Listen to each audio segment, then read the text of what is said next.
Scorpio, welcome to your reading for the week of January 25th. This week, you start off with the Ten of Clubs, great card, all about dealing with a bunch of people even. I think you'll be probably dealing with a lot of people this week. It's all about communication with this card, probably communicating with a lot of people this week, maybe at work, but not necessarily. Could also be like online that you're communicating with people, or starting to communicate online or something along those lines with this card. There's also a card of growth and learning. Big messages for Scorpio in 2016. Definitely, it's a weird year, I will say. I mean, just doing readings this year, it seems like the universe wants people to be very specific about what they are doing this year, and it comes up even in these weekly readings that I do. I just feel like I'm repeating myself constantly, and I think it's because we all have to do very specific things. And so for water signs, for example, pretty much every single water sign that I did a 2016 reading for, it was all about learning something new, or just sharpening your current skills that you already have, improving, looking for new ways of improving the skills that you already have and learning.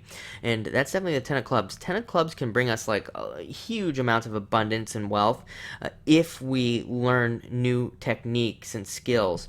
So, if you have a job or something and there's an opportunity to learn new things, go for it, because it's just going to earn you more money.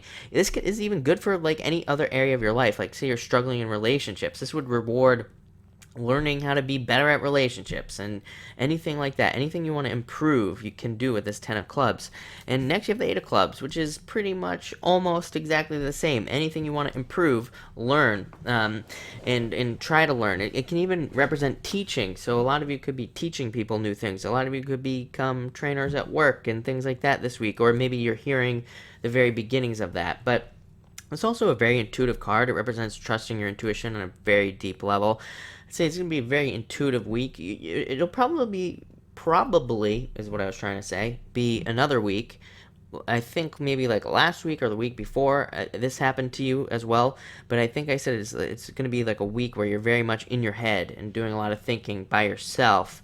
I think it's a lot of you are planning a lot of things out for your future as well. Next, you have the Eight of Diamonds.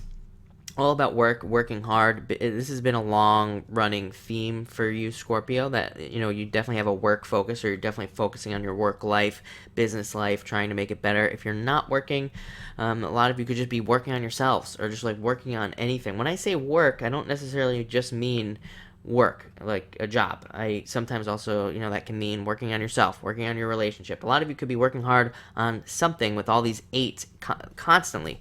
I mean, I went back a couple weeks ago. I'm going to have to do it again, because I didn't watch all of Scorpio's videos, but you constantly get eights. It's eights all the time. It's all about putting work into things. Finally, you have the Seven of Spades. Seven of Spades represents internal fears that we don't even need to worry about. So any fears that pop up, just realize they're not even real. They don't exist. They're internal. You just let them go. Also, don't let these fears hold you back. Sometimes when a Seven of Spades comes up, we can allow ridiculous fears hold us back, like traveling, for example. And you might have ridiculous fears around travel, and that's preventing you from traveling. So just let those things go and just push yourself to do things this week, and you'll be fine. So pretty straightforward week there. Thank you for watching, and enjoy.